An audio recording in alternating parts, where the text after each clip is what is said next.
வறுமைன்னு சொன்னா நம்ம மனசு உடனே போகிற இடம் என்ன? பணம் இல்லாத நிலை. ஆனா அதுதான் முழு வறுமையா? மனம் சோர்ந்து அறம் நிற்காத நிலை, அதுவும் வறுமை இல்லையா என்ன?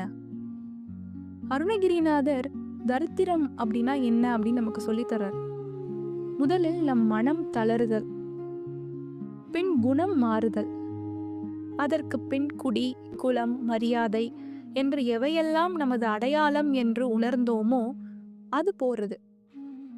வறுமையில் இருக்கும்போது இந்த பிறவியின் சுகங்களை முழுமையா அனுபவிக்க முடியாது. சுகம் இல்லைன்னா மனதில் நிம்மதி நிலைக்காது. நிம்மதி இல்லாத இடத்தில் அறம் தங்காது.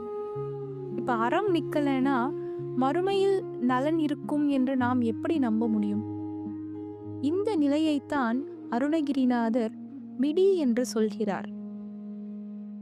இந்த மிடியிலிருந்து வெளியே வர அருணகிரிநாதர் ஒரு வழியும் சொல்கிறார். திருநாமம் புகழ்தல். இன்பத்தை ஆக்குவதற்கும் துன்பத்தை போக்குவதற்கும் அவன் வெவ்வேறு ஆயுதம் வைத்திருக்கவில்லை. துன்பத்தை நீக்குகின்ற ஞான சக்தியாகிய வேலே இன்பத்தையும் ஆக்குகின்றது. அந்த வேலை கையில் தாங்கியிருக்கின்ற வெற்றிவேல் பெருமாளவன்.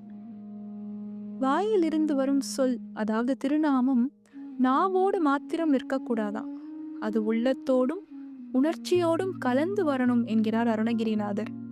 எது மாதிரினா, பல காலமாக காணாமல் இருந்த குழந்தையை கண்டவுடன் ஒரு தாய் எப்படி அழைக்கிறாளோ அப்படியே முருகனை அழைக்க வேண்டும் என்கிறார்.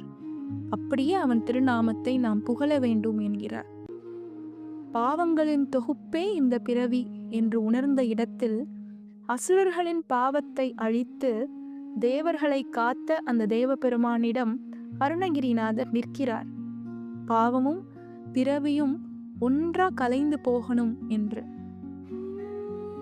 நம்மிடம் பெரிய தவங்கள் இல்லாமல் இருக்கலாம், பெரிய ஞானம் இல்லாமல் இருக்கலாம், பெரிய செல்வம் ஏதும் இல்லாமல் இருக்கலாம்.